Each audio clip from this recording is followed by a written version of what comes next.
Hey, it's Dave Wyman from Wyman and Bob. Time for Football 101. Really disappointing loss with against the Steelers. They lose 30-23.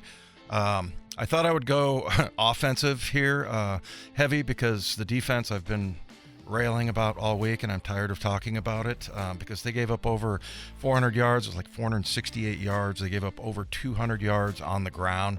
So that was very disappointing, and now they're going to need to win against Arizona, obviously, and then have the Chicago Bears beat Green Bay to have a chance. So that's kind of disappointing. But one of the things we talked about was watching the game against Texas with Michael Penix and how many off-schedule throws that he had, meaning his feet were flat or he was on the run or he just made some incredible throws. And, you know, I thought back to Geno's performance after watching Penix, because Geno had a really good game. He threw for it was 290 yards. He had one touchdown. He was 70% completion percentage. He only got sacked once. It was a strip sack, unfortunately, by Herbig, their pass rusher. He gets the sack, the strip, and the fumble recovery. So he got the trifecta there. Not really Geno's fault. So, yeah, let's look at some of the things that Geno did that kind of reminded me of Michael Penix, or vice versa. Geno's the pro and the better player right now anyway. But, yeah, I mean, I think Penix is really going to be a good quarterback in the NFL. We got a chance to talk to him, by the way, in studio, and really a nice kid, very humble, and a great leader, you can tell, with his teammates. But Geno, same thing, and he's really matured this year through some rough times. But this was just all about him finding a place to throw the ball. The other guy I thought played really well, and I always debate sort of, is Geno the best player on offense? I think Witherspoon is by far the best player on defense, but Geno might be your best player on offense. DK there too. I loved the game that DK had a great block on a K9 run for a touchdown. And then the other guy is Noah Fant. They kind of forgot about him during the middle of the season, and he had a really good game. Ended up with 5 catches for 59 yards. So, and this is a throw to Noah Fant here by Geno, and just a really good throw and good catch, and just amazing that Geno's able to find him. Here we go. We got their 3 tight end situation going on here, out here on the end of the line, and Noah ends up running kind of a deep over, and Geno able to find him. I feel like they've always had success with this three tight end set.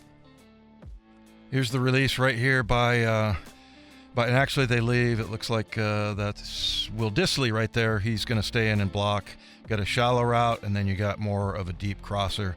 And there's Geno kind of looking that way. His vision over here, kind of looking off the defense a little bit. Here's Geno stepping up in the pocket. And I mentioned this, that he did a lot of this on his own.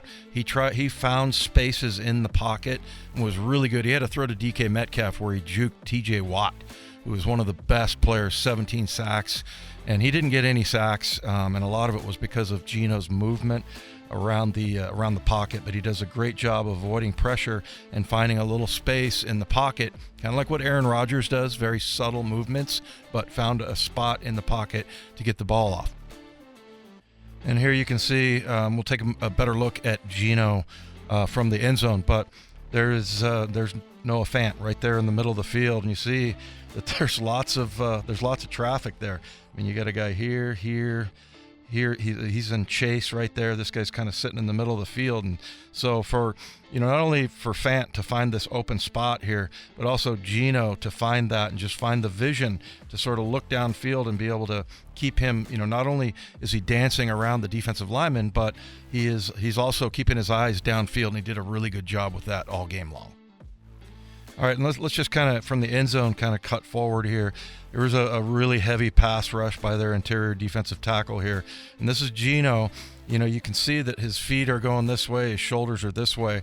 And so he's just trying to maneuver up into a little spot right there so he can get rid of this ball. And he's got, he sees that he's got a little bit of a lane here.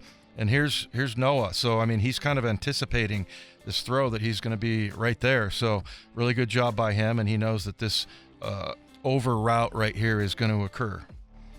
And here's Geno with the throw. He's able to get his feet around a little bit, but he still is, you can see his heel is up off the ground there.